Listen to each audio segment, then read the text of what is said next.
Hello guys, welcome back to my law and judiciary channel. दोस्तों, आज हम acquittal और डिस्चार्ज के बारे में डिस्कस करने वाले हैं, which is a very very important for assistant public prosecutor. ये आपके लिए एक असाइनमेंट है कि एक्विटल और डिस्चार्ज का सेक्शन कौन से सेक्शन में इन सीआरपीसी में डिफाइन किया गया, आप मुझे कमेंट करके बता सकते हो if you are watching my channel.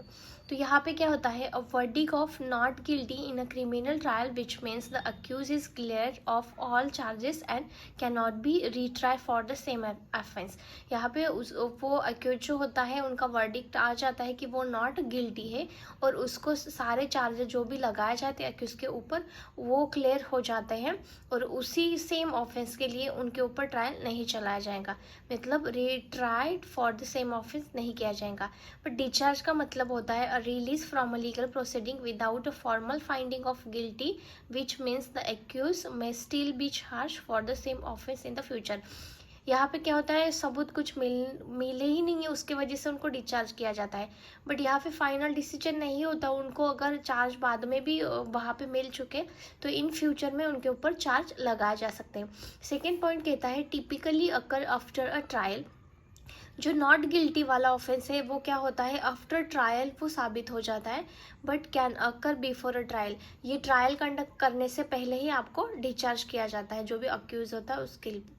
और the accuse goes free and the criminal proceeding end. यहाँ पे क्या होता है, एक्विटल में जो क्रिमिनल होता है, जो अक्यूज होता है उसको फ्री किया जाता है, जो भी क्रिमिनल प्रोसीडिंग होता है, और वो एंड किया जाता है। बट द अक्यूज में still face restriction such as probation और community service and legal proceeding may continue in the same sense।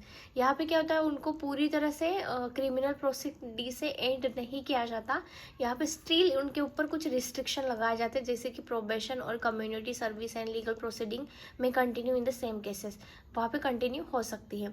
यहाँ पे रिफ्लेक्ट्स द जूरी एंड जजेस believe that the prosecution has not prove guilty beyond a reasonable doubt. कभी भी criminal proceeding में क्या होता है कि बियॉन्ड अ रीजनेबल, यहाँ पे बियॉन्ड अ रीजनेबल डाउट जाके हमको क्लियर प्रूव करना पड़ता है कि accuse is a guilty. But यहाँ पे क्या होता है, जूरी और जजेस जो रहते हैं, जूरी वर्ड इसलिए यूज़ किया कि क्रिमिनल एक्ट बहुत पहले से है, तो यहाँ पे रिक्लेफ्ट ये होता है कि यहाँ पे जो भी प्रोसिक्यूशन साइड है वो प्रूव कर नहीं पाए कि बियॉन्ड द रीजनेबल डाउट, इसीलिए उनको नॉट गिल्टी माना जाता है। The reflect the court believe that there is not enough evidence to pursue a conviction और that it is not in the public interest to do so. तो यहाँ पे क्या होता है, उनके ऊपर जो भी इल्ज़ाम लगाए जाते हैं वो प्रूव करने के लिए यहाँ पे क्या होता है, not enough evidence to pursue conviction. Conviction देने के लिए उनके पास क्या होता है, प्रूफ ही नहीं होता है इतना सारा कि पब्लिक इंटरेस्ट के आगे जाके वो कुछ करे, इसलिए उनको डिस्चार्ज माना जाता है। यहाँ पे लास्ट वन फोर्थ पॉइंट यहाँ पे occurs in a criminal trial. ये क्रिमिनल ट्रायल मतलब क्रिमिनल ट्रायल जो चलाया जाता है उसमें ही एक्विटल माना जाता है। बट ये डिस्चार्ज वाला ऑफेंस होता है वो criminal as well as civil proceeding में भी माना जाता है। Acquittal is a final judgement and case is a close. Acquittal जो होता है जो फाइनल जजमेंट कोर्ट की तरफ से माना जाता है और जो भी केस है वो पूरी तरह से क्लोज की जाती है। But discharge is not a final judgement, the case can be reopen in new evidence is found.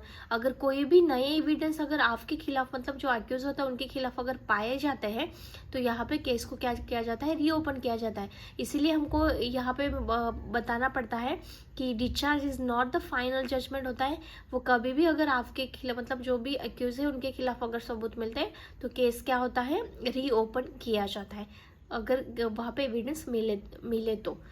Thank you for watching my channel. And दोस्तों, ये बहुत ही इंपॉर्टेंट क्वेश्चन है, you can go through this PPT. Okay, thank you.